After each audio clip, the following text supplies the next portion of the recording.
الذين يجتنبون كبير الإثم والفواحش إلا اللمم إن ربك واسع المغفرة هو أعلم بكم إذ أنشأكم من الأرض وإذ أنتم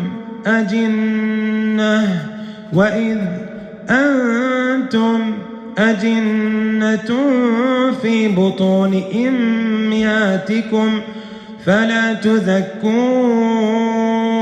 أنفسكم هو أعلم بمن اتقي